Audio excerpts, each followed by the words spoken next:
E o programa de hoje começa, gente, com uma embaixadora muito especial. Ela é pregadora, ministra da palavra e ela é a embaixadora que foi mais pedida aqui. Com vocês, Camila Barros.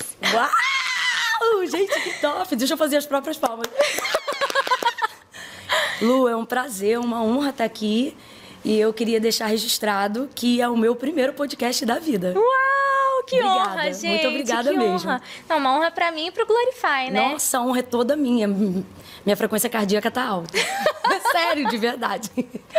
Ó, então a gente vai começar de boa com a nossa pergunta polêmica. Tô brincando, tô brincando. Vai. Quem é Camila Barros? Filha da Luciane do Zanoni. Tô brincando. Não, é fato, né? Eu acho que é isso aí que o pessoal vê. É um ser humano que não sabe fingir costume, né? E alguém alcançada pelo Evangelho, que é prova da graça de Deus, do favor de Deus, né? Eu costumo dizer que se Deus fez o que fez na minha vida, Ele faz o que Ele quiser realmente na vida de qualquer um.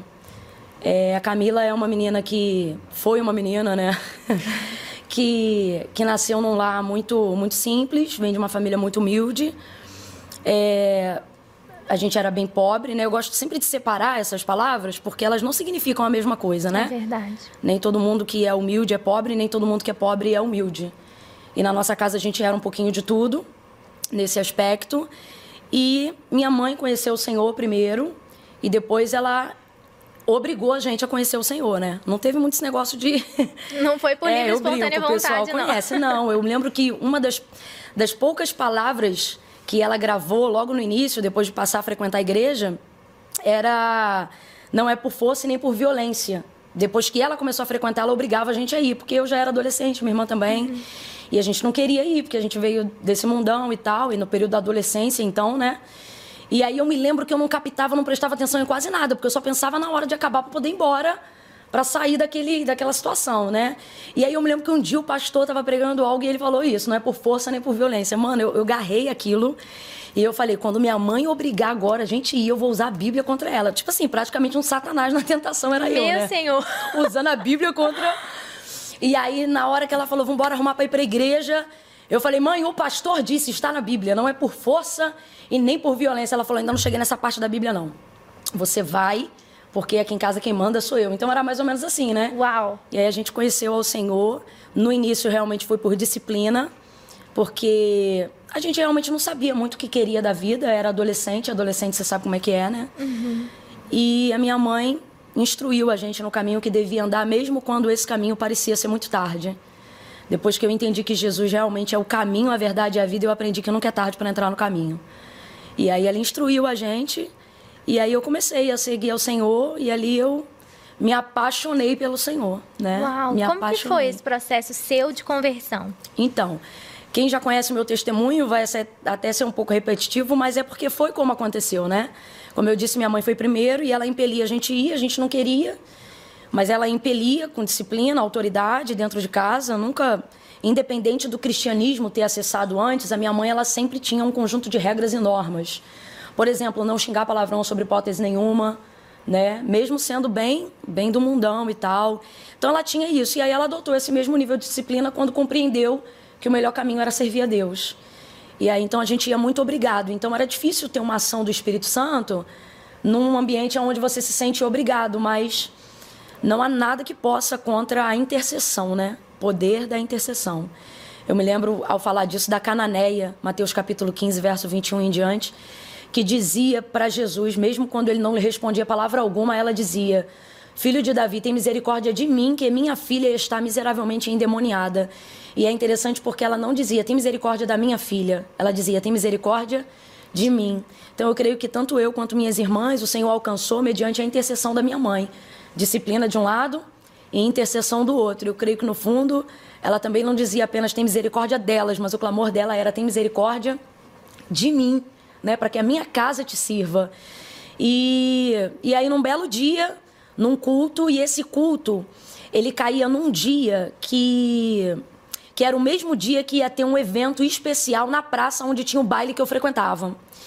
Então, nesse dia, eu já fui pro culto, depois de muita discussão dentro de casa, com a roupa do baile. Meu Senhor! Então, pensa na roupa. eu fui pro culto com a roupa do baile. Santo porque Deus. eu dizia assim, quando o culto acabar, eu vou pro baile. Porque o caminho de volta para casa passava bem na praça onde ficava o baile. Baile esse, lugar esse que de muitas vezes minha mãe foi lá e a gente via lá na ponta da quadra e a gente já dava a volta, porque não tinha esse negócio não, ela pegava a gente onde a gente estivesse. E aí eu fui com essa roupa depois de muita discussão, fui depois, então ela não me viu, eu falei que ia e fui, mas fui com a roupa do baile. E aí cheguei e sentei no último banco da igreja, para tentar não chamar muita atenção e pensando, depois que o culto acabar, eu vou direto pro baile, já olhando pro relógio, assistindo o culto e olhando pro relógio. Esse culto que não acaba, eu tenho que ir pro baile, né, e tal. E foi um culto, assim, lembrando que, apesar de hoje, né, ter muito envolvimento, né, ser conhecida como uma pregadora pentecostal, eu entreguei minha vida para Cristo numa igreja extremamente tradicional, que é a primeira igreja batista da Posse, que está lá até hoje. Uau. E era bem tradicional mesmo, aquele culto, assim, bem... aquela liturgia bem tradicional. E o Senhor realmente presente. E... o pastor pregou uma mensagem esse dia que me confrontou naquilo que eu sempre dizia que não ia por causa dessa vida que eu gostava, né? De dançar e tal.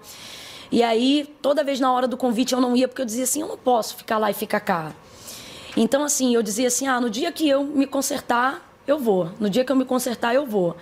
E eu achava que eu tinha, porque realmente o estilo que eu vestia, o tipo de vida que eu levava, não combinava com aquele ambiente. Então eu pensava, não é correto isso.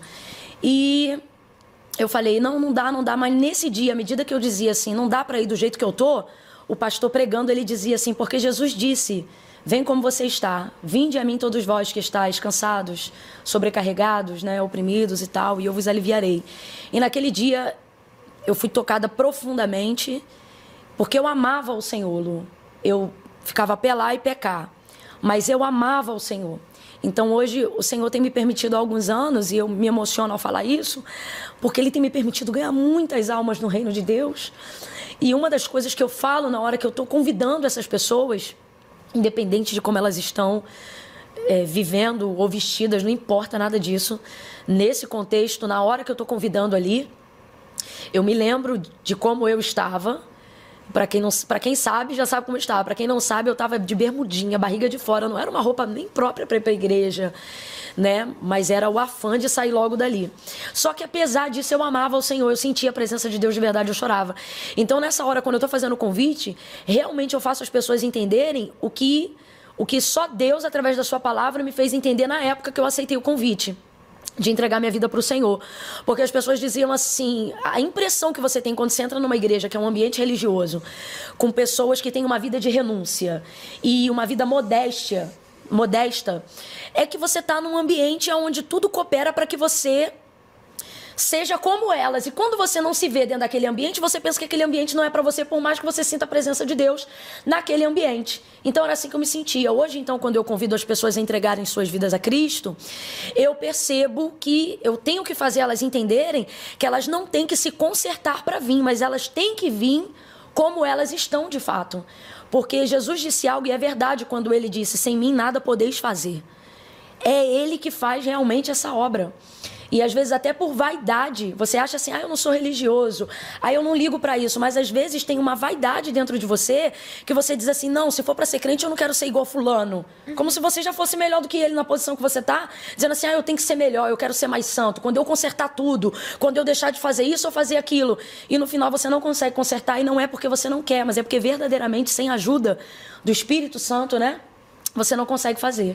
Então, assim, Ele que me ajudou, e hoje eu me emociono quando eu falo sobre isso, porque eu vejo realmente o Senhor trazendo as pessoas a entenderem que não é como você está que determina quem você é, mas é aceitando e vindo como você está que Deus vai trazer a identidade de quem você é. Ele vai te ajudar, né? Nunca mais eu fui a mesma pessoa desde aquele dia. Uau. Não mudei da noite pro dia. Não é mágica, né?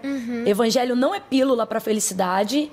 E o processo de conversão, ele não é geralmente imediato. A sua decisão é imediata, sua salvação é imediata, eu creio. Mas é um processo, né, de entendimento de quem é o Senhor, de prosseguir em conhecê-lo, né? E assim foi indo. E de tudo que o Espírito Santo vai te mostrar que você precisa mudar, abandonar. Sim. E é ele que vai te direcionando. É você que não vai realmente mais se sentindo à vontade com algumas coisas, né? E outras ele vai ensinando. E você precisa ter um coração ensinável dentro desse processo. Para você também não achar que é como você quer.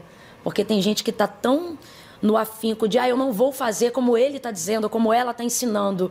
Aí você não faz o que alguém está orientando, mas também pensa que é como você quer e continua perdido achando que se encontrou, né? E aí assim foi indo, né? Depois disso, minha mãe foi caminhar para uma igreja pentecostal, que foi uma Assembleia de Deus, porque ela havia sido batizada com o Espírito Santo. Aí você se encontrou. Na verdade, olha que interessante, né? A minha primeira vez que eu entrei numa igreja pentecostal, numa Assembleia de Deus, que foi a que minha mãe passou a desenvolver os dons e tal, minha experiência foi péssima, Lu. Eu entrei e quando eu saí, eu disse assim para minha mãe, nunca mais eu venho aqui. Uau. E aí ela disse assim, mas por quê? Eu falei, eles gritam muito. Não é possível. Deus anotou isso e falou, Espere e verá. Eu achei um ambiente extremamente conturbado. Por isso que eu super entendo quando alguém comenta na minha rede social ou assiste algum vídeo meu pela primeira vez. Eu já recebi tantos pedidos de perdão de tantas pessoas. Eu queria te pedir perdão porque eu te odiava. Eu queria te pedir perdão porque eu não gostava de você. Eu queria... Porque é aquela coisa, né? Você grita muito e tal. E eu super entendo. E até explico, né? Que não é um poder, uma carga que desceu pra gritar, não. Minha família inteira fala alto. A gente fala assim cruzado. Tá um aqui falando contigo e o outro falando... Eu ia ficar perdida. Não, é um fio desencapado. Lá em casa... E isso acaba se estendendo como sua personalidade em tudo que você vai desenvolvendo, né? Porque Deus não muda quem você é. Deus te ensina a ser quem Ele quer ser em você, né? Então, assim, Ele vai preservando. Deus respeita muita coisa, né? Na nossa identidade, né? Foi Ele que nos criou. Então, isso só se desenvolveu para a cadência, para o ritmo da ministração. Mas isso já era uma realidade quando eu estudava. Eu acredito que por não ser nada na personalidade que penda negativamente para o seu caráter, aí acaba não tendo tanta necessidade, né, de modulação. Mas um podcast como esse, por exemplo, é uma oportunidade legal o pessoal ver que eu não sou louca, nem nada, né? Senão eles dizem, você só grita. Vindo no aeroporto essa semana, viajando, um rapaz assim de longe reconheceu, e aí um apontou pro outro e falou assim, olha, é a fulana. E aí ele citou o meu nome, aí o outro, um terceiro que estava na roda falou assim, mas quem é ela? E o outro definiu assim, aquela que grita. Eu falei... Essa é a minha definição? Eu falei, meu Deus, isso é assim? Mas eu falei, Senhor, amém. Se é né? É meu jeito, não dá pra você, né? E é a cadência, é o ritmo. E eu acabei me encontrando também nesse sentido pentecostal, onde te dá essa liberdade. Mas, sinceramente, hoje eu acho muito bacana ver que essa bolha tá furando. E assim, você sabe que foi uma oração que eu fiz um dia acerca do ministério que o Senhor me confiou. E por ter vindo do mundo... e ter visto muitas coisas sem fronteiras no mundo, e eu ouvi dizer que o reino de Deus era um reino sempre eterno, eu disse, Deus, se for para ter um rótulo e ser uma coisa só, não foi assim que eu aprendi que era o teu reino. Então, assim, mexe na minha vida e no ministério que o Senhor me confiou, de forma que o Senhor me leve a crer se eu estou certa ou se eu estou errada. Se eu estou errada, eu vou precisar que o Senhor mude a minha mentalidade, porque eu não consigo ver teu reino assim com tanta barreira. Eu queria de verdade que as placas se destinassem a ter a finalidade que elas têm, ficarem do lado de fora. Uau. Por mais que elas carreguem uma identidade, é como um nome. Conhecer o seu nome não me faz saber quem você é. É isso mesmo. Só me faz saber seu nome. Então, assim, eu tinha essa preocupação porque eu percebi que estava ficando muito nichado aquilo que Deus fazia na minha vida por causa de um segmento, seja ele denominacional ou até pelo meu jeito de agir. E isso me preocupou de verdade. Eu acho que você tem que saber quando o seu ministério está transitando dentro de uma área mais humana do que divina. E eu falei, Senhor, eu percebo que tem um preconceito muito maior, às vezes, do lado de quem tem um estereótipo mais religioso, mais conservador. Só que, Senhor, tem também um preconceito um pouco do outro lado, de quem não tem esse perfil tão conservador. Conservador que eu digo não é na lei do Senhor, nem nada. Visualmente falando, estereotipado, né? Um estereótipo. Mas também olha do outro lado e não se sente representado por um irmão só porque veste diferente, só porque tem um ritmo de pregar diferente. E eu dizia, Senhor, na verdade eu percebo isso dos dois lados. Então, se o Senhor quiser usar alguém que acredita que isso é uma barreira que não precisa haver entre nós, eis-me aqui, começa com o ministério que o Senhor me confiou. Uau. E eu me lembro que eu pedi ao Senhor que me respondesse naquele período em 7 dias, para que eu não me confundisse naquela comunicação, achando que era coisa da minha cabeça, ou que era coincidência, ou que era projeção ministerial, mas que o Senhor fosse assertivo, ou que eu fosse assertiva no entendimento da resposta de Deus sobre aquilo. E foi uma experiência muito bacana, porque eu me lembro que naquela ocasião, são amigos até hoje, né? E eu me lembro que naquela ocasião a pastora Denise do Bola de Neve me ligou para ministrar no maior congresso que eles têm, o internacional, que eles faziam até numa instância que é para caber todo mundo. E eu fiquei maravilhada, porque, em tese, dentro de uma visão extremamente conservadora, a bola era o que seria mais chocante dentro daquele contexto. E eu falo isso aqui abertamente porque já contei esse testemunho lá várias vezes. E quando eu estive lá, o que me emocionou foi que realmente eu vi eles me respeitando, aceitando, me amando e admirando dentro do meu contexto. E, de igual forma, eu os vi da mesma forma, porque eu já os via assim. E eu dizia, Deus, é isso, para mim o teu reino é isso. Então, assim, foi aquele choque a Denise ter me colocado, não só para mim, dentro desse segmento, mas para as pessoas que estavam ali acostumadas a ver só um estereótipo dentro do segmento delas. E aquilo começou, sabe, a quebrar muitas barreiras. Então, assim, eu louvo a Deus, porque apesar de ter uma identidade aparentemente, eu gosto de deixar isso muito claro, Lu, aparentemente, ok? Diferente de outras pessoas e vice-versa, né? Porque isso aqui não é unilateral, isso é igual. Eu percebi que realmente a palavra, o ministério, o amor pelo Senhor é maior do que qualquer divergência, sabe? Então, isso foi uma das coisas que eu mais amei no Reino de Deus. E, nesse sentido, foi muito legal não ter gostado de cara quando eu entrei numa denominação pentecostal, porque isso mostra que realmente as pessoas mudam, nem tudo é como você pensa. Tá aqui no estúdio com a gente alguns amigos e uma delas me conhece um pouco mais de perto, e assim, um dos maiores choques das pessoas quando me encontram é que, tipo assim, elas me veem ali ministrando, e ali eu tô ministrando a palavra, e literalmente, Lu, não é sobre mim. A palavra não é sobre mim. Isso. O louvor que você canta, na condição de cantora, você poderia cantar qualquer composição, na condição de cantora, mas na condição de ministra de adoração... Precisa ser cristocêntrico. E você conduz as pessoas à adoração, porque não Exato. é sobre você o que você está cantando, o que você está ministrando. Então, as pessoas acabam confundindo e rotulando muito. Então, um dos choques que eu percebo que as pessoas têm, e eu fico tranquila com isso, é que, tipo assim, elas veem a gente ali num perfil assim mais sério e pregando. E eu tenho esse jeito, né? Pá, pá, pá. E quando elas me veem brincando, elas ficam tipo, meu Deus, eu não sabia que você era assim e tal.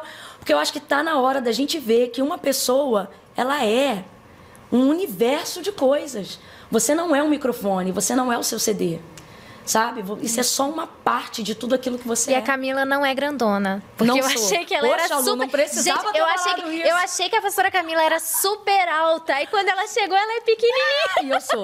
Me lembra a Ana Valadão. Você é bem pequenininha. Eu nunca tive com a Ana pessoalmente, então não, sei. vamos conectar essas duas. Então ela é pequenininha também. Ela é também. Não, você precisa ver a decepção da galera quando eu chego no aeroporto. A tristeza no olhar. Tipo assim, a pessoa, eu não sei, ela se agiganta e quando vem ela olha, mas é isso, gente. É isso. Eu falei, irmão, é isso. Ai, Camila, pequenininha. Me conta as suas maiores experiências que você possa, né, lembrar agora e dividir com a gente, assim, experiências marcantes que você teve com Deus ao longo do seu ministério, desde a sua conversão, que você pode dividir com o pessoal de casa, assim, que marcaram sua vida. Tá. Eu vou, na verdade, eu vou procurar compartilhar algumas das mais simples. Porque eu queria muito que essa oportunidade que a gente está tendo aqui de conversar possa acessar as pessoas de maneira profunda, mas de maneira simples, né? E efetivo. É muito legal quando a gente consegue ser profundo sem ser raso, né? Ficou contraditório, mas é bem isso mesmo, né? Uma das minhas experiências, que talvez as pessoas possam se identificar, é o seguinte: eu não fui construindo a identidade ministerial e nem essa projeção como pregadora, estou falando do testemunho que eu ouço das pessoas, tá? No púlpito. isso foi servindo a igreja local. Uau. E foi ministrando no que a gente chamava antigamente dentro da Assembleia de Deus, algumas ainda mantêm esse mesmo nome, que é a comissão de visitas. Que eram quando algumas irmãs do círculo de oração reuniam uma escala de dias na semana na igreja para visitar novos convertidos, né? Pessoas que estavam fracas na fé, pessoas que estavam na igreja, mas precisavam de uma área de libertação da sua vida. Então, algumas irmãs faziam parte dessa comissão de visitas. E como isso foi até um pouco antes da minha conversão, minha mãe, já firme, mas precisando de libertação, né? Minha mãe tinha uma vida muito opressa, muito oprimida. E ela fechou, na época, com as irmãs, que era uma coisa que dava pra fazer, o pessoal aí de 1900 e bolinha vai entender o que eu tô falando, era tipo assim, ó, você pegava a grade da comissão de visitas e dizia assim, dá pra fechar 4 quinta-feira lá em casa, orando? Aí era no horário que a visita podia receber.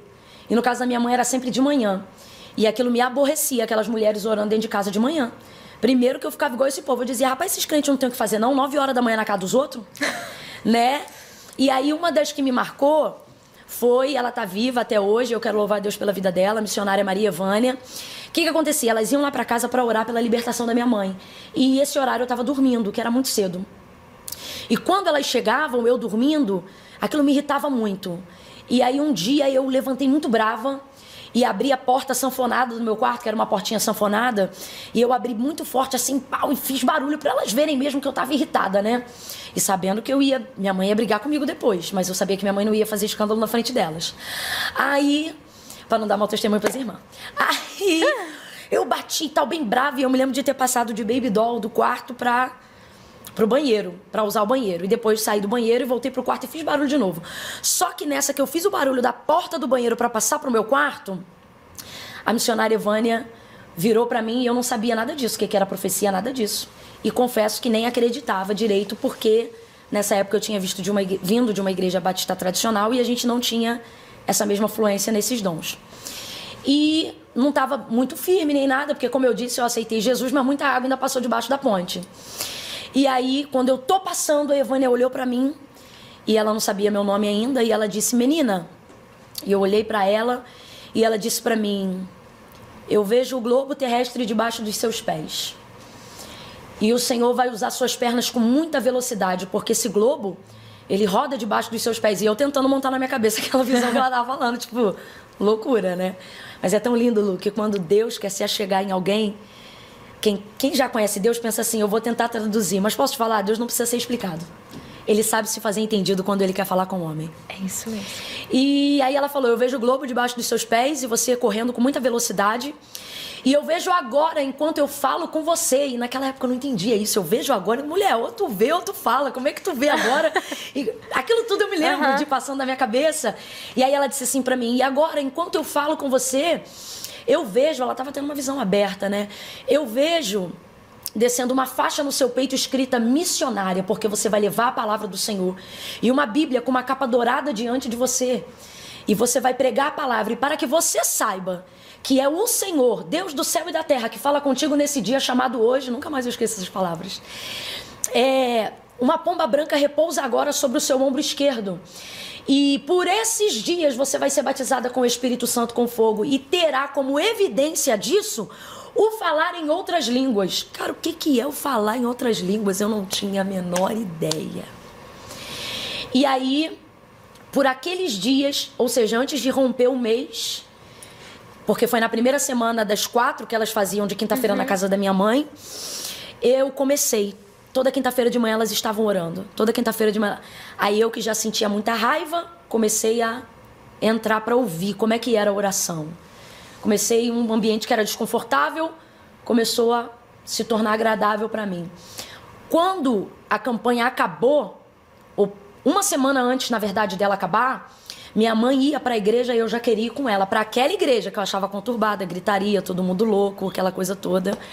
E comecei a ver poder de Deus, né? Arrepio, presença. Não que arrepio, mas é um sinônimo, é uma sensação corporal de algo que está acontecendo dentro de você, fora de um ambiente de frio, né? E eu me arrepiava, sentia a presença de Deus, sabia que era Deus falando comigo. Naquela época eu estava fazendo o ensino médio e ninguém me falava nada, porque eu era só uma visitante dentro daquela igreja. Mas eu não me sentia mais à vontade para fazer algumas coisas dentro da escola, porque eu tocava o terror na escola com meus amigos. A gente era muito... Senhor. A gente era... Não era nada errado, mas era tipo assim... A gente era conturbado. A gente zoava e tal. E comecei a não ficar à vontade para falar certas coisas. E fui vendo que aquilo era a presença de Deus e fui vendo que servir a Deus era coisa séria. Aí o pastor Carlos, que hoje é meu sogro, né, que era e é o pastor presidente da igreja até hoje, o presidente de honra da igreja, ele subia com os jovens pro monte, Lu. Subir monte, mano, eu nunca soube o que era isso.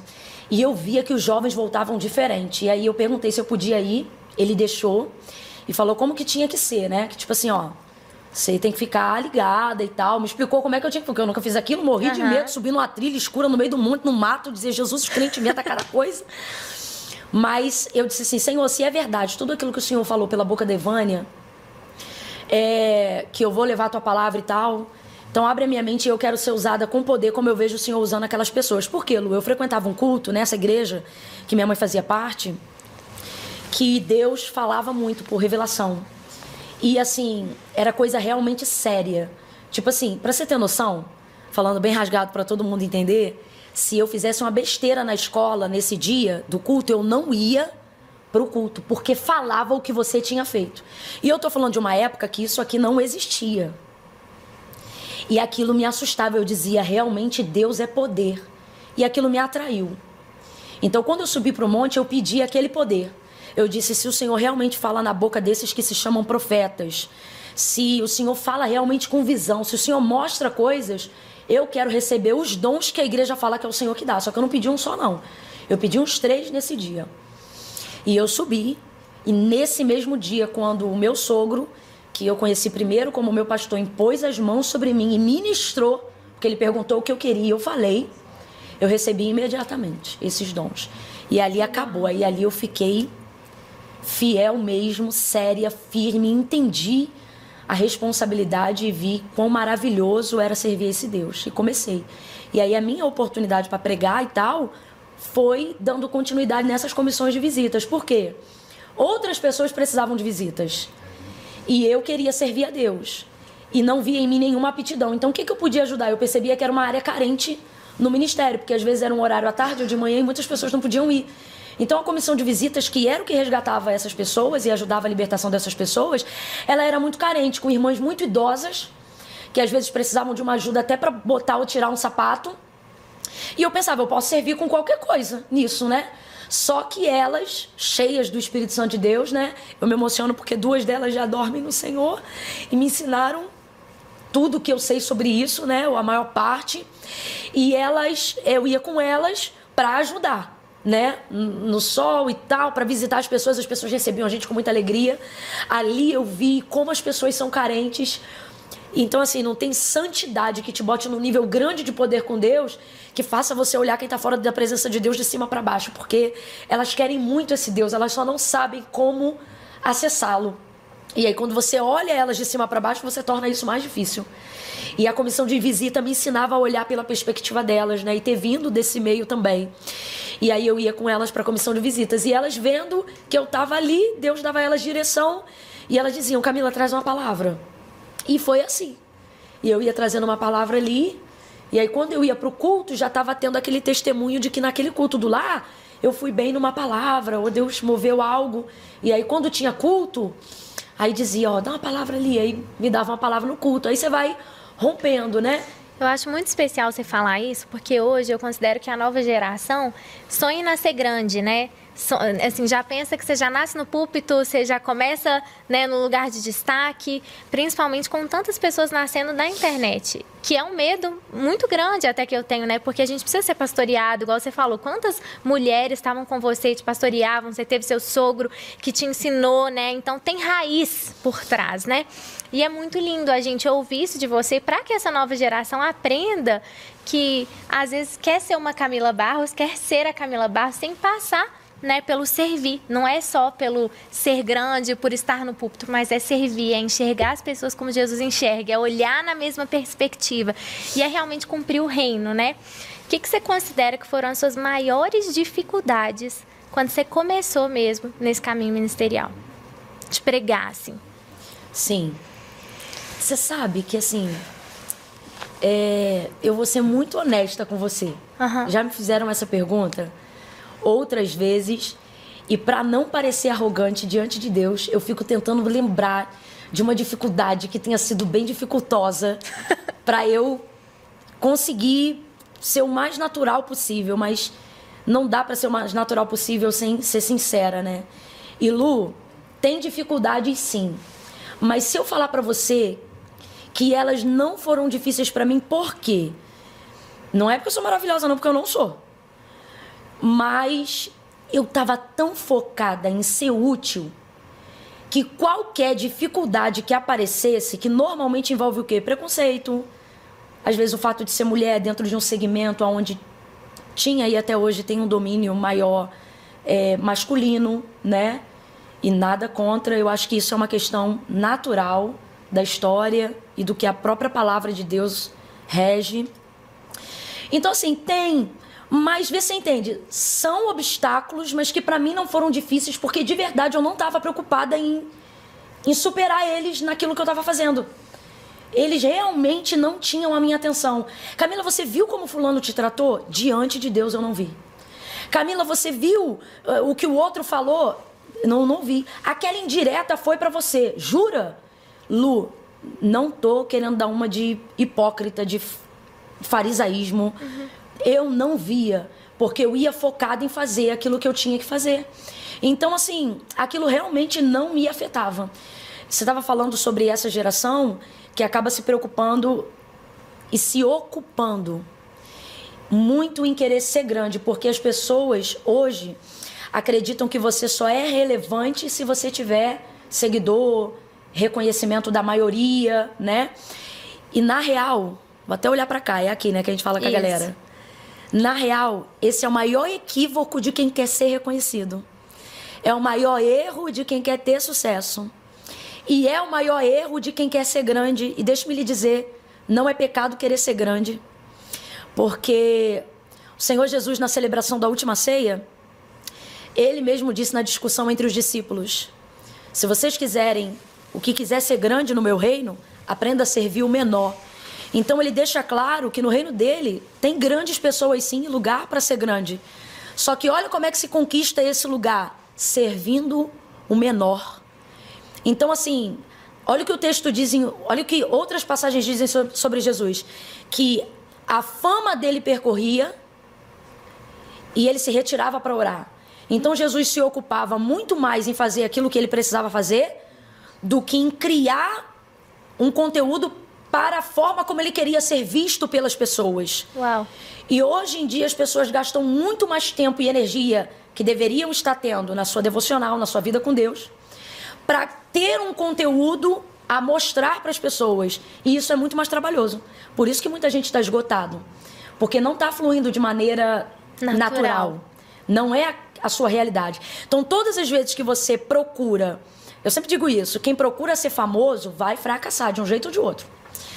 Jesus, ele se ocupava em ser útil. Quando você, Lu, ocupa a sua vida, seu ministério, sua vocação, o que você é e o que você faz, em ser útil no reino de Deus, reconhecimento se torna inevitável. Uau.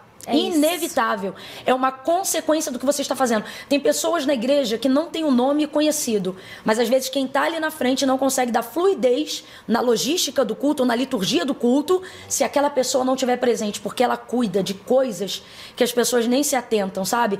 Então, assim, se eu puder falar algo para essa geração não se ocupe nem se preocupe tanto em ser famoso. Preocupe-se em ser útil e o reconhecimento daquilo que você vai fazer para Deus ou para as pessoas vai ser inevitável. Ninguém esquece de quem é útil. É verdade. Ninguém. É verdade. Seja útil e o reconhecimento vai vir. Então, teve dificuldade? Teve.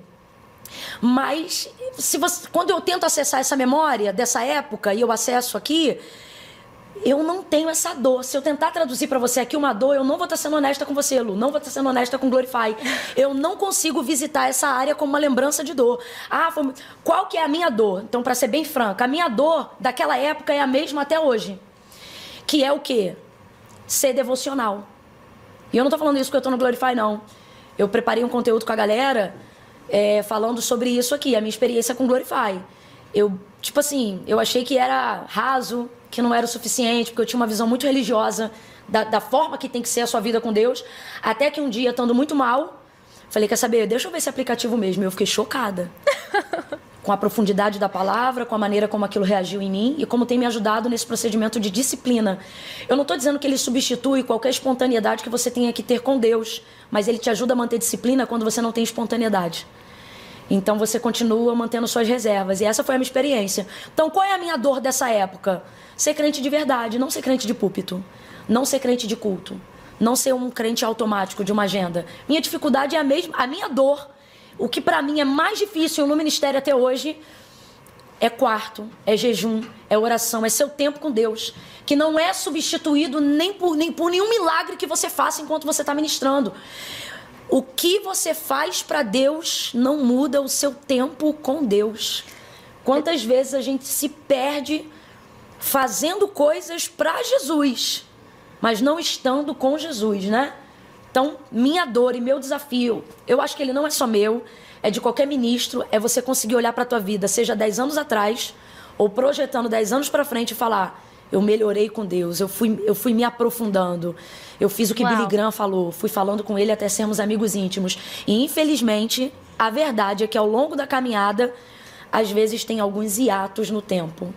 E essa é a nossa guerra. Ser constante, sabe? Servir a Deus, independente do que a gente sente. Então, quando você fala de dificuldade para ser honesta, eu até me ressignifiquei, tô me entendendo melhor enquanto falo com você. É isso. É você ser crente de verdade, ser de quarto, ser de joelho. E eu acho que quanto mais a gente, teoricamente, cresce, e a agenda cresce, e o servir cresce, a dificuldade cresce. Eu lembro que um dia eu parei, eu falei assim, Deus, isso não é de Deus. Eu queria tanto, desesperadoramente, salvar as pessoas, e que pessoas se convertessem, né? Eu queria tanto ser usada por Deus, que eu comecei a ir agenda, até o ponto que tinha 27 agendas por mês, e eu servindo, Nossa. E eu ficava muito alegre vendo uma pessoa aceitar Jesus, só que eu entendi algo, copo vazio não derrama nada. Uau! Né? Copo vazio não derrama nada. Então, eu acho que é isso. É você olhar e falar assim, beleza, eu tô servindo a Deus, mas será que se eu olhar daqui, não é nem só 10 anos, mas daqui 10 meses, né? Eu sou uma pessoa que cresceu em Deus, que tá melhor com Deus, que traz orgulho para Deus, não como ministra da palavra, mas como filha de Deus. Sim. Né? Como filha de Deus. É.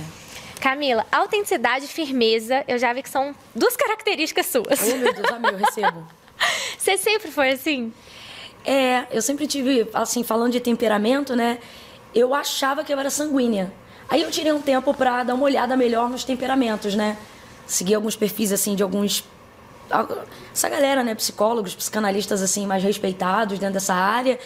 E me descobri uma colérica, você acredita? E um desses pontos acaba tendo muito isso, né? Essa firmeza e tal.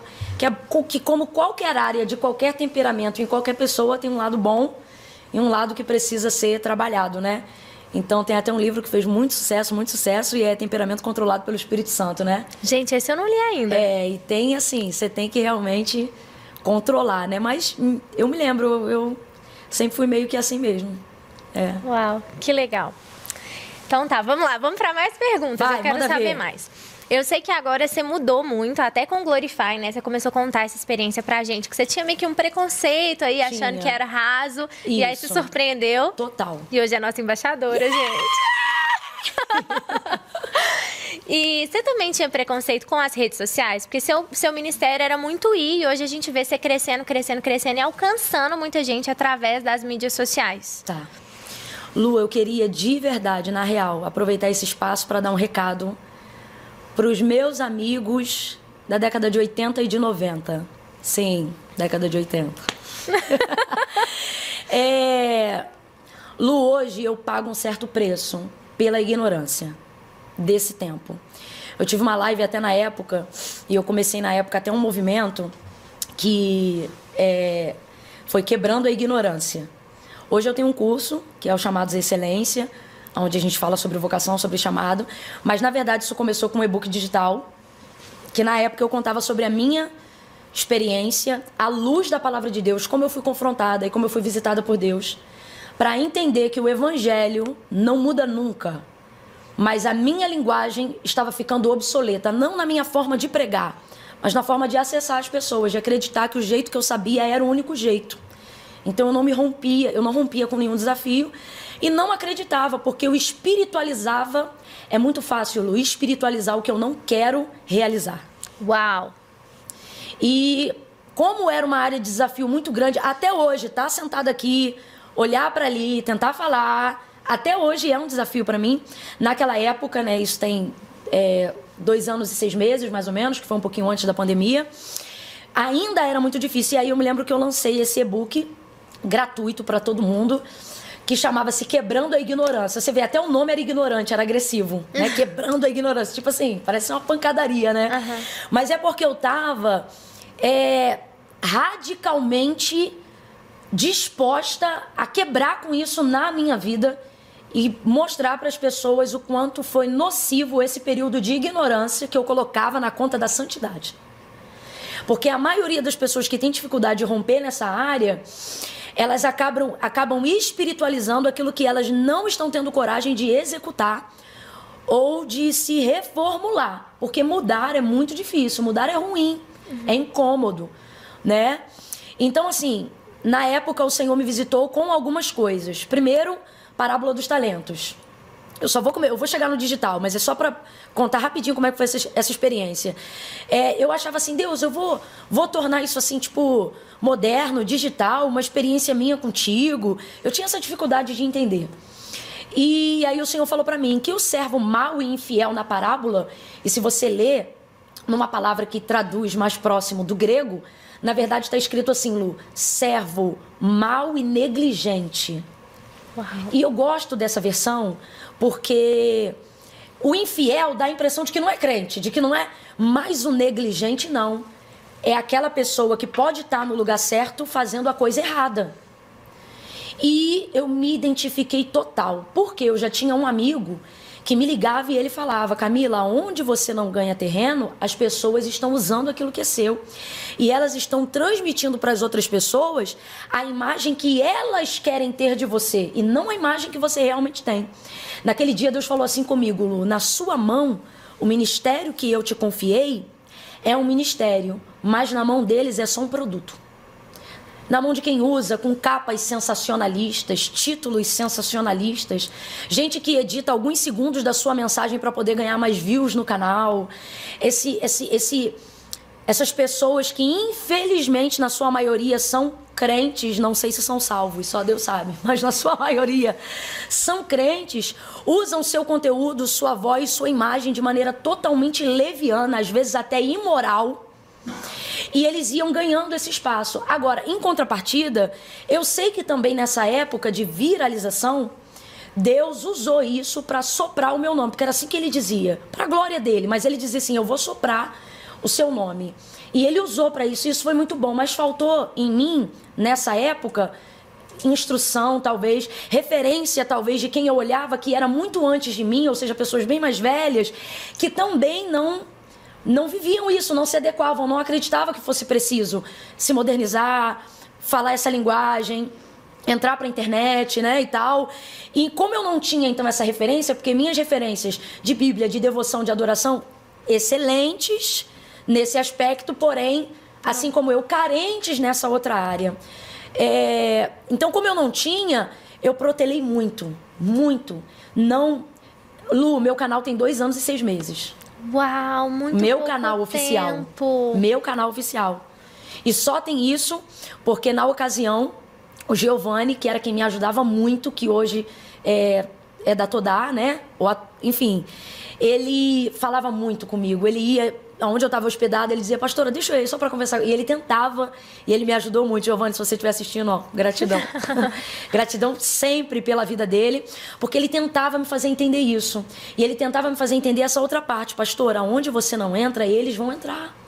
E realmente eles entraram muito. Entraram tanto, Lu, que hoje eu tento com oração e com a ajuda de pessoas como você, como essa galera que está aqui por trás das câmeras e dos aplicativos e das mídias sociais, tentar ganhar espaço nessa área. E interessante, não é para nada do que não me represente, para aquilo que é meu, mas para tentar mostrar uma identidade que é a minha identidade verdadeira. As minhas amigas, elas sabem. Gabi já esteve aqui com você, muitas outras que são mais novas do que eu digo para elas, vai entrando, faça assim, faça assado, porque eu não tive isso. E eu digo, olha, é importante você se posicionar. Eu me reúno com elas, eu digo, olha, a parte contábil da vida de vocês têm que organizar. Como é que tá isso? Como é que tá aquilo? E essa parte aqui de mídia social? Ah, vou assinar com tal lugar. Não tem que assinar na hora. Leva o contrato para casa, lê, e tal coisa, e coisa e tal. E explicando, às vezes até sendo um pouco invasiva, porque uma amizade que não se responsabiliza pela outra não é verdadeira. Então, às vezes, eu sou até um pouco inconveniente, tal foto não é assim, você quer ser vista como tal ou como tal? Você tem que saber o que você quer construir. Eu procuro, às vezes, fazer aquilo que eu vi que eu não tive, porque perdi muito tempo com isso, muito espaço com isso, e hoje estou tentando, não vou dizer recuperar, porque o Senhor tem me guardado, e me guardou até hoje, mas tentando estabelecer e mostrar que tipo de voz realmente é a minha voz, porque senão o rótulo que foi vendido a preço de dólar para ser monetizado, cuja única intenção era essa, literalmente, eu tenho gente que me encontra hoje e diz assim, cara, eu comprei minha casa com seus vídeos. Só que às vezes você vai olhar o canal, tem muito canal que me ajudou muito, que sabe, que Deus usou realmente como ventilador, mas não vou dizer uma maioria para não ser leviana, mas uma quantidade expressiva foi muito, e até hoje se passa literalmente por você. Sabe? E aí eu tento romper com essas dificuldades. Por exemplo, são 2 milhões hoje e 800 mil seguidores, mais ou menos, só no Instagram. E eu não consigo selo de verificação até hoje. Eu não conheço um outro perfil. Eu sei que não é por quantidade de números, tá? O selo de verificação. Mas só um exemplo para você entender. Por tanto tempo não ter me posicionado e não saber o que tinha que fazer, olha o tamanho do problema que isso é hoje. Sim, é um problema. Porque hoje a gente usa isso como uma ferramenta de trabalho, de compartilhamento de coisas do reino de Deus, de trabalhos, de coisas que a gente faz. E a gente não consegue ter um nível mínimo, às vezes, de segurança, né? Literalmente, minha confiança está no Senhor. Porque imagina isso na mão de, alguma pessoa errada. Então, eu demorei muito. Mas o Senhor realmente me ensinou. Porque meu problema era esse, eu queria meio que santificar, espiritualizar a coisa, e fui vendo que, na verdade, eu estava sendo negligente com aquilo que Deus me confiou.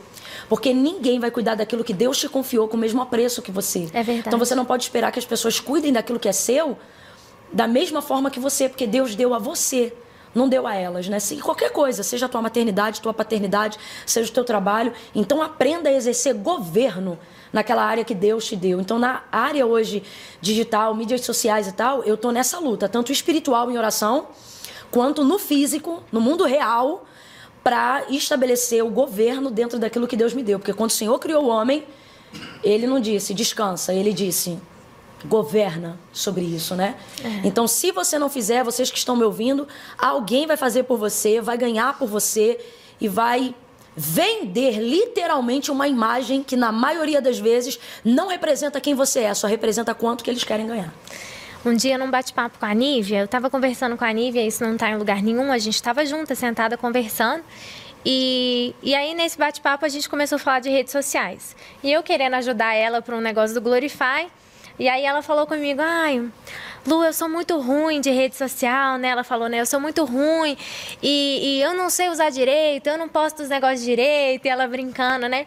E ela me contou exatamente desse lado de que ela não se importava com a rede social da forma que as pessoas se importavam. E nem eu, né? Nessa conversa eu falei com ela, nem eu sei usar, mas assim, eu não faço um cronograma de postagem, eu não sei o quê. Então, assim, eu não me importava muito com a rede social e nem ela. E nessa conversa, a gente foi conversando, e conversa vem, conversa vai, até que chegou um ponto que a gente falou assim, mas espera aí, a gente se importa tanto quando a gente fala com uma pessoa na igreja. A gente se importa tanto quando a gente vai pregar, com o que a gente fala, com as pessoas que estão naquele lugar, reunidas naquele lugar. A gente tem um cuidado, um zelo tão grande, porque são vidas que o Senhor vai nos cobrar. Agora, e essas vidas que estão nos seguindo nas redes sociais? Será que o Senhor vai nos cobrar? E aí ficou aquele silêncio no lugar, sabe? Pastora Camila, eu só sei que na semana seguinte minha rede estava mudada e a dela também. Mano, isso é muito real, Lu. Isso é muito necessário. O que me fez viver essa virada foi um culto que eu participei. Eu estava no sul do nosso país.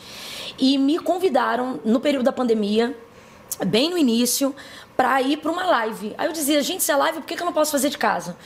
Porque eles vão fazer uma mega estrutura para fazer um negócio realmente assim top e você vai estar lá gravando de lá, transmitindo de lá, fazendo tudo lá. Eu falei, beleza, mandaram a passagem, fui eu, minha mãe, chegamos lá. Você via como eles se prepararam para aquele momento. E aí começaram a transmitir. E aí eu preguei, foi muito bom, porque apesar de ser fechado, tinham algumas poucas pessoas e aquilo me facilitava na entrega daquele conteúdo, daquela pregação. E tô eu ministrando, e aí fui fazer o convite para saber quantas pessoas queriam se reconciliar com Cristo e tal. E aí me falaram, Camila, só não esquece que você vai fazer esse convite normal, igual você faz quando você tá num culto normal na igreja, só que você vai fazer isso olhando para uma câmera e convidando as pessoas que estão em casa. Faça igual. E aquilo me ajudou muito. E aí eu comecei, Lu. E nesse dia, o Senhor derramou assim... Ele realmente derramou uma graça tremenda. E eu comecei ali a fazer o convite e disse que as pessoas que iriam entregar a vida para Cristo, para que eu soubesse que elas estavam fazendo a sua confissão pública de fé, elas deveriam escrever eu, fulano de tal, porque às vezes o nome no chat não é o nome, é um apelido, né? E eu dizia, você vai botar assim, eu, fulano de tal, estou confessando Jesus como meu Salvador, se for a sua primeira vez. Se você estiver reconciliando, você vai dizer, eu, fulano de tal, estou voltando para Cristo hoje e tal. E aí fui fazendo. E Deus foi me dando, naquela live, qual era a situação das pessoas que estavam em casa. Uau! Ele foi me dando algumas pessoas especificamente. Olha, você agora tá assim e tal coisa. Você... Aí teve algumas que me marcou. Eu não vou lembrar de todas, mas isso tá gravado. E teve um que eu falei assim, hoje você amarrou uma corda no ventilador do seu quarto. Porque você decidiu, você falou, se hoje Deus não falar comigo, eu vou dar cabo da minha vida. E esse foi uma das pessoas. Teve um outro que falou assim, eu falei assim, o Senhor foi dando, né? Você tá com tantas gramas, e eu falei quantas gramas a pessoa tava. E eu disse assim, e você agora, enquanto eu pregava, você jogou no vaso e deu descarga. Tipo, isso nunca aconteceu. Tanto que aconteceu esse dia e nunca mais aconteceu igual esse dia. Porque eu creio que Deus estava ministrando a elas, mas o que Deus estava ministrando a mim é o seguinte, essas vidas que você pensa que são virtuais por você estar aqui, elas são vidas reais. Isso. E aí foi me dando, eu fui falando, Lu, ao vivo, em tempo real, naquele dia, foram mais de 550 e poucas pessoas para Jesus. Só que o que eu quero colocar em consideração aqui são muitas almas. Uma já vale mais do que o mundo inteiro. Só que era um canal que no dia que eu cheguei, eles precisavam bater 1000 inscritos para conseguir fazer a transmissão mais de 1 hora. Eu não sei porque que eu não entendo muito, mas era isso. O YouTube era assim. Pronto, então. E aí eu bolei um sorteio na hora, eu falei, não, a gente tem que conseguir fazer esse negócio bater pra gente manter. Aí fiz o sorteio e tal, bateu os 1000 inscritos, porque era uma igreja muito pequena e um canal muito pequeno, tinha tipo 152 inscritos. E aí até o culto, boom, passou dos 1000 inscritos do canal. E aí conseguimos fazer esse apelo, pregamos. Então assim, você tendo um canal que no mesmo dia que conseguiu 1000 inscritos em tempo real, mais de 500 almas confessarem a Cristo como Senhor. E aí o que me tocou? Eu acompanhava aqui, olhando para a câmera e acompanhando aqui. E aí dizia, meu nome é fulano de tal, e eu sou o menino que estava com a corda amarrada. Meu nome é fulano de tal, e eu acabei de jogar tantas gramas no vaso. E você sentia a testificação do Espírito. Eu sei que às vezes agora alguém pode ouvir e não crer, mas foi real. Quem estava lá viu que era real. E quem tem o Espírito e testifica sabe que foi real. E aí eu falei, tem um mundo chamado virtual, que é um mundo real. E eu tô completamente fora desse mundo. E foi quando eu voltei e fiz esse e-book e comecei a me permitir a inserção da minha voz e da minha vida nas plataformas digitais. É muito importante. Se a gente vai dar conta de cada uma delas, eu não sei, mas que a gente tem que fazer a nossa parte naquilo que nos cabe. A gente tem, porque aonde a gente não ganha espaço, vozes absurdas estão ganhando espaço aí para influenciar negativamente milhares de pessoas. E a gente vê isso no mundo de uma forma, tantos lugares que a gente entregou, né? o entretenimento, por exemplo, quantas vezes a gente falou, nossa, né, que o entretenimento a gente deu era tanta pecado. coisa pra ele, é do fulano, é dele, dele. Demos tudo pra ele. Agora a gente não tem um filme como com dizem, valores nem a chave da casa ele tem. Exatamente. Então, que a gente tome posse desse lugar, né? Sim. Que é a internet, que tem crescido cada dia, que a gente leve os valores do reino, verdadeiramente. Sim. E o legal também da internet, para quem, sobretudo, é figura pública e tal, é que é onde você também tem a oportunidade de mostrar quem é você como gente. Isso. Né? Fazendo uma comida, para quem é mãe cuidando dos filhos, para quem é pastor mostrando como é pai também, como é ser esposo, onde você pode mostrar que esse mundo real, ele também é real para quem é crente, né? A gente também é ser humano e tal. Então, nas redes sociais eu também tive essa oportunidade. Tô tendo, né? Tô me adequando aí. Mas ainda é um desafio. Mas tá sendo muito legal romper. Amém. Pastora Camila, eu quero terminar esse Gloricast de uma forma muito, muito, muito diferente de todas que a gente já fez até hoje. Ok. Você que tá em casa, eu te convido a baixar o Glorify, ouvir mais conteúdos. A gente tem conteúdos da Camila Barros aqui no Glorify. Então, baixa o aplicativo, você vai encontrar um QR Code aqui na sua tela e ouça, medite nesses conteúdos. A gente realmente quer que você tenha uma experiência com o Senhor acima de tudo. Não é com o Glorify, não é com um podcast, mas é com Deus, que você possa ser transformado por Deus. E é por isso que eu quero terminar esse podcast de um jeito diferente. Você falou sobre esse apelo que você fez, e eu senti tão forte no meu coração.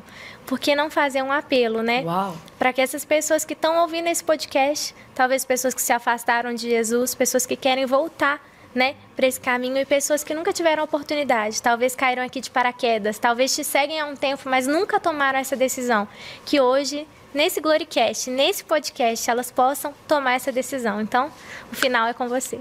Amém. Então, eu queria começar só falando da importância de tomar decisões na vida, para tudo. A vida, ela te dá muitas opções, você não consegue abraçar todas. Ao longo da sua vida, você vai precisar fazer suas escolhas e, junto com elas, que decisão tomar, né? Na vida, o que faz diferença são as decisões que você toma. Não é tudo o que você sabe, é tudo o que você decide. Fazer ou não fazer. Então, a primeira coisa que eu quero falar para quem está ouvindo é o seguinte: você precisa tomar decisões na vida como um todo. A roupa que você está usando agora, você pode até achar que ela foi uma escolha aleatória, mas ela é fruto de uma decisão.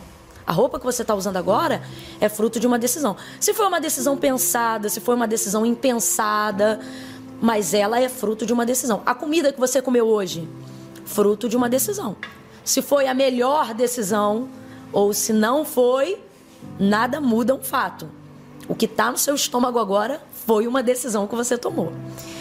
Tudo na vida é assim. Eu não quero espiritualizar tudo para você, mas eu quero te mostrar como o mundo espiritual funciona. Então, tudo na nossa vida que é relevante, que se torna real, foi fruto de uma decisão a ser tomada. Quando a gente fala sobre as coisas de Deus, sobre Jesus, sobre o mundo espiritual, por hoje não ser fisicamente algo tangível, algo que a gente possa tocar, a gente acaba pensando que não precisa decidir sobre isso. É como se fosse uma coisa que pudesse ficar flutuando, mas na verdade não pode. Então, sobre a sua vida espiritual, você também precisa tomar uma decisão. Se vai servir, se não vai servir, se ama esse Deus, se não ama. Camila, eu não me sinto pronta agora, ou eu não me sinto pronto agora para decidir. O único problema com relação a esse mundo espiritual é que ele está em movimento constante e o tempo não para. Então, quando você não toma uma decisão, essa decisão toma você. Que decisão? Aquilo que está acontecendo naquele tempo presente. Então, no mundo espiritual, quando você não escolhe, você é escolhido. E enquanto nós estamos aqui dotados de consciência, de personalidade, de sanidade mental, nós temos a oportunidade de escolher que Deus servir, que decisões tomar. E o que me leva a tomar as decisões corretas? Os resultados que eu vou ter em cima das decisões que eu estou tomando. Então, a primeira pergunta que você tem que perguntar para si mesmo é: eu já tomei a minha decisão ao lado do Senhor? Porque às vezes a gente é alguém que gosta de ouvir das coisas de Deus, se sente à vontade no ambiente onde Deus é mencionado, mas pensa que pode sair desse ambiente sem tomar uma decisão. E você não pode. Você precisa aprender a se posicionar. É como se você fosse num restaurante e não comesse. É como se você trabalhasse e não recebesse salário. É como se você abrisse o guarda-roupa e tivesse um monte de roupas, mas saísse nu. Dentro da nossa cultura, isso seria um escândalo. Então, o que eu estou querendo dizer? Tem muitas coisas na sua vida que não estão funcionando, não porque você não conhece Deus, mas porque mesmo conhecendo, você ainda não se decidiu ao lado dele. Camille, de que forma eu faço isso? Deus reina no meu coração. Uma outra coisa que eu quero dizer, você não pode fazer isso só de maneira sensorial. Você precisa fazer isso de maneira factual. E como é que eu faço isso? Isso já foi feito, você só precisa confessar. Confessando Jesus como seu Senhor. Jesus é o único mediador entre Deus e os homens. Quem vê Jesus, vê o Pai. Quem vê o Pai, vê Jesus. Camila, eu não estou vendo nenhum dos dois aqui, porque ele é o Deus invisível e Jesus já foi, mas ele enviou o outro, o Espírito Santo, e ele está conosco agora. E é ele que nos ajuda a tomarmos as melhores decisões. E a melhor decisão que alguém pode tomar é entregar a vida para Jesus. Então, primeiro, eu quero começar te aconselhando a te fazer entender o porquê que você tem que se decidir ao lado do Senhor. Porque foi o próprio Jesus que disse: eu sou o caminho, a verdade e a vida. Ninguém vem ao Pai a não ser por mim.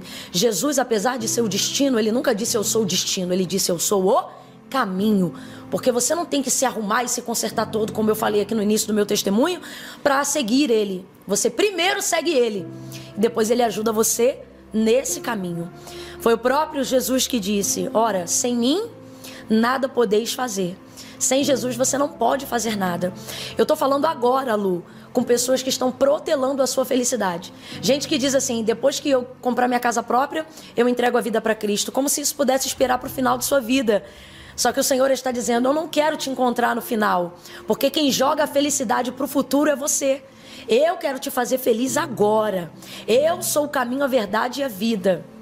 Então, assim, numa jornada, só tem uma coisa que é melhor do que a chegada: a maneira como a gente faz o caminho até lá. E Jesus é esse caminho. E quantas coisas você tem jogado para o final, tem ficado ansioso, ansiosa. Ah, quando eu parar de beber, quando eu parar de fumar, quando eu parar de me drogar, quando eu parar disso, daquilo, né? Tem gente que diz assim: ah, não, depois que eu casar, eu não tô... Jesus não está pedindo sua certidão de casamento. Quando eu tô pregando nas igrejas, eu sempre digo uma linguagem que é muito abrasileirada, que o pessoal diz assim: e aí, tu é casado? Não. Divorciado? Não. O que tu é? Tico-tico no fubá. Eu digo: vem você, o tico-tico e o fubá. Vem todo mundo. Não, Camila, meu problema é mais sério. Meu problema é que hoje aqui, muitas vezes no culto isso já aconteceu, tá? É que eu tô com um bagulho aqui, que quando o culto acabar, eu vou ter que distribuir. Tô com 12 gramas do negócio aqui. Rapaz, vem você, traz o bagulho. Se o fornecedor tiver aí, pergunta se ele quer vir também. Porque Jesus não disse se arruma e vem. Ele disse: vem como você está. Só que ele não disse fique como você quiser. Mas ele vai te ajudar nesse processo. A nossa conversão, ela não é unilateral, é uma via de mão dupla. Você se entrega para Deus e Deus vai ajudando você. Buscar-me-eis e me achareis, quando me buscardes de todo o coração. Então, assim, foi Jesus que deixou isso claro. Camila, mas eu tenho que confessar? Tem. Eu não tenho nenhum desses pecados não, Camila. Meus boletos tá tudo em dia, minhas faturas tá tudo paga, sou marido de uma mulher só, sou esposa de um homem só. Camila, não tenho nem marido, nem tenho esposa. Sou solteiro, mas sou uma menina direita, sou um rapaz direito, não tô aí beijando a boca de um hoje, de outro amanhã, até porque quem tá fazendo isso tá cheio de sapinho, né, meu filho? Então, assim, vai ver se tem uma vida correta. Só que você pensa assim: ah, eu não tenho do que me arrepender, mas tem do que confessar. E normalmente quem acha que não tem do que se arrepender é quem mais precisa. Então você tem que confessar Jesus como seu Senhor. Ah, Camila, mas é que eu não sou crente não. E se eu te disser, Lu, que tem gente que está me ouvindo agora e é crente, mas ainda não é salvo? E por que não é salvo? Porque não confessou. Ué, mas é crente? Sabe como é que eu sei que tu é crente? Tu conhece o nome de um monte de santo, mas quando a coisa aperta, tu chama o nome de um só. E tu ainda é dos fervorosos, tu ainda diz: há poder no sangue de Jesus.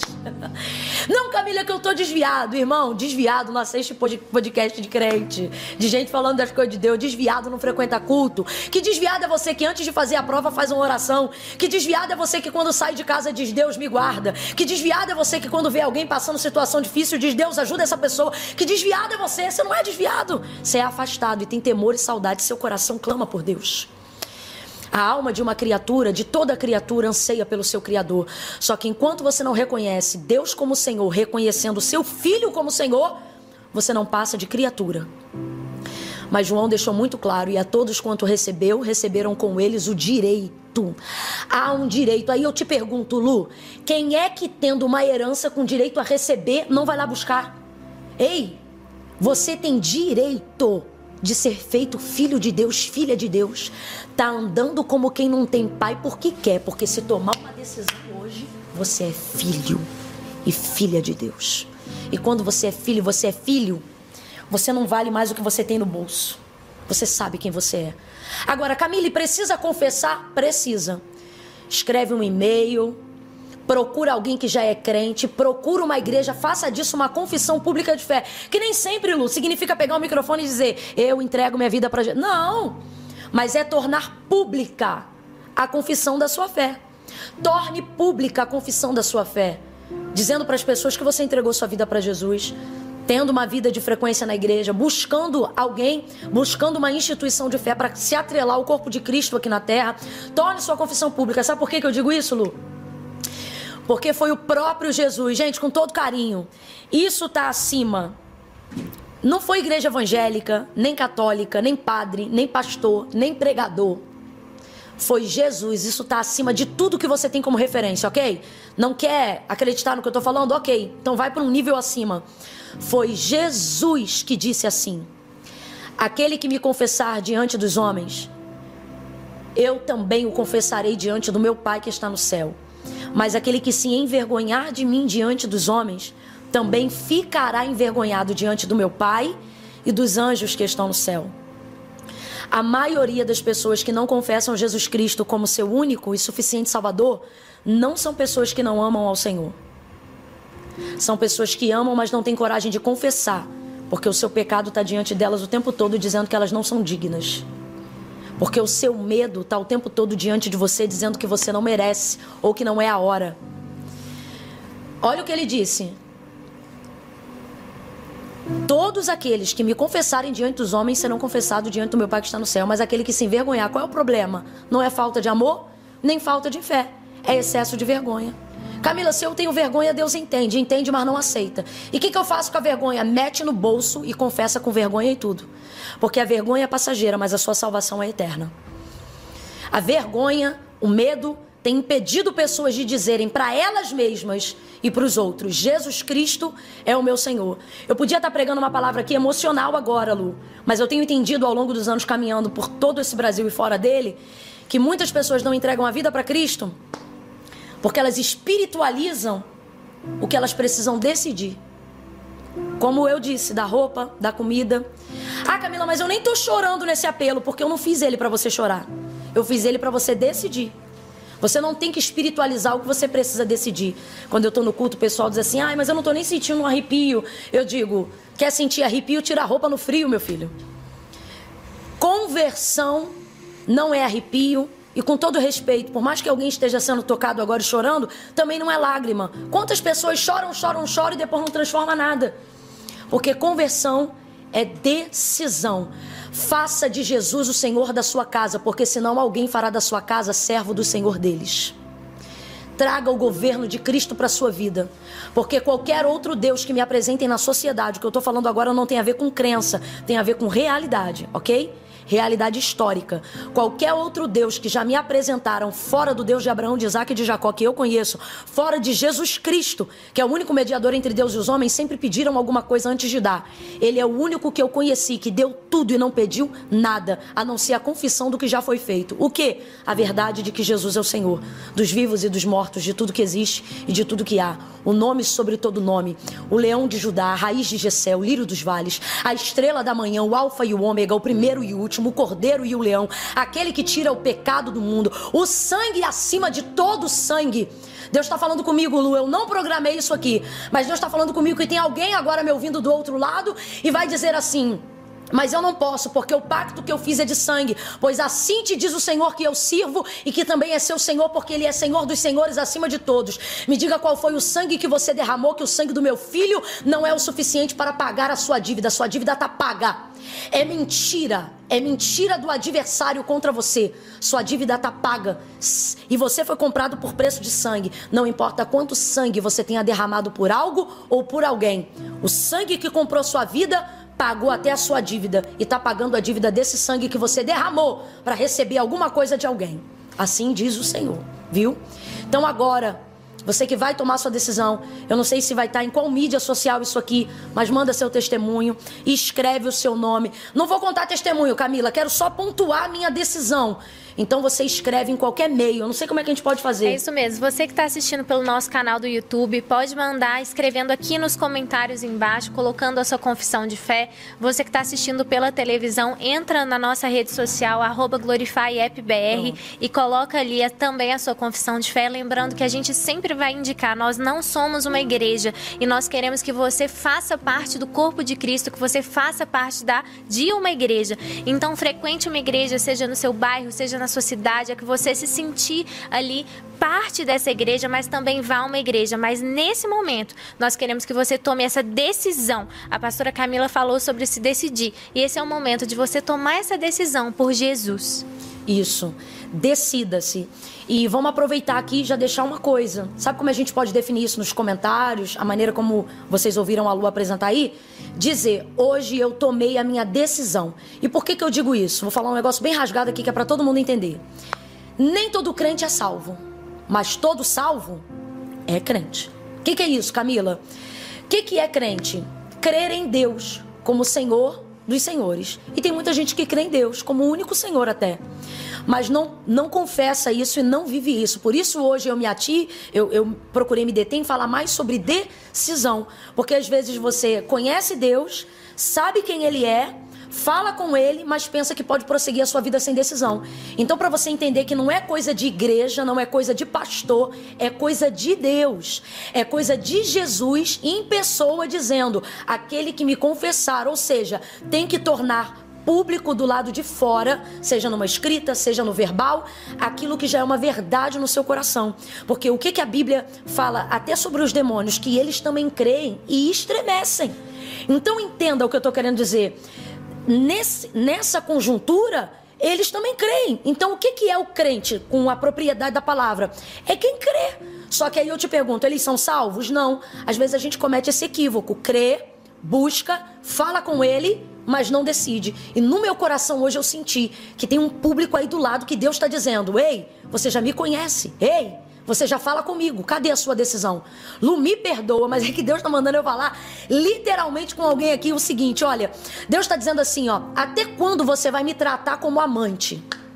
Escondido. Só fala comigo quando a coisa aperta. Só me procura quando ninguém vê.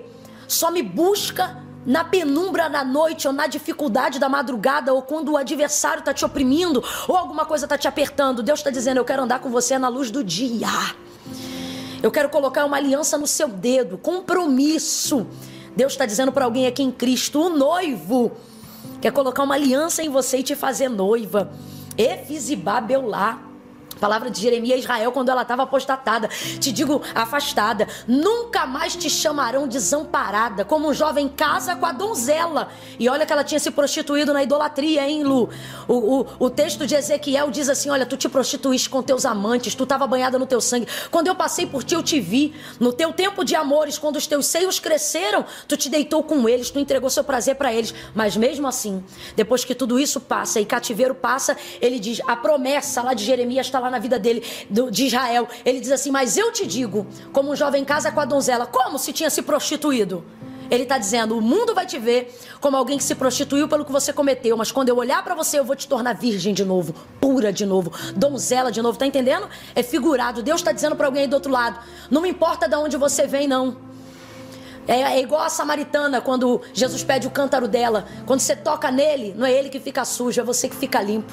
Quando o leproso olhou para Jesus e disse assim, se tu quiseres, tu podes me deixar limpo. Ele disse, eu quero ser limpo. Quando o leproso toca em Jesus, não é Jesus que fica leproso, é ele que fica limpo. Quando a samaritana pensa, como é que aquele judeu vai beber no meu cântaro? Não é ele que iria ficar sujo caso bebesse, era ela que ficaria pura. É isso que o Senhor está fazendo com você agora. Vem do jeito que você está e expresse a sua decisão, torne isso real. Faça isso como uma dívida que está sendo paga, como uma conta que foi acertada. Ninguém aqui sente de pagar a conta.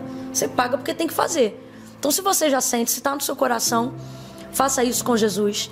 E Jesus vai te dar força para quebrar pactos, para seguir sua vida. Eles vão ser quebrados. Legalidades do inferno contra você vão ser neutralizadas, viu? Faça isso aí agora, onde você está. Posso orar, Lu, para essas pessoas? Pode orar. Se você está assistindo aí, vá colocando seu nome e escreva: tomei minha decisão. Seja por reconciliação ou seja por confessando pela primeira vez como Senhor. Às vezes você vai até a igreja e nunca fez isso. E agora você está diante dessa oportunidade. Então você diga: tomei minha decisão. Só você que já tomou hoje. Não, Camila, já sou crente, estou aqui amarradão, estou aqui intercedendo. Então não escreve nada disso. Só escreve: isso aí, meu povo, vai entregando a vida para Jesus. Agora, se tu é crente, não escreve tomei minha decisão, que é para não confundir minha mente. Que a gente só vai entender que hoje reconciliou, voltou as pessoas que escreveram: tomei minha decisão com o Senhor. Amém? Quero orar por essas pessoas pela fé agora. Pai, em nome de Jesus, eu te louvo agora. E eu oro e te agradeço por cada uma dessas vidas que estão sendo alcançadas pelo testemunho, mas acima de tudo pela tua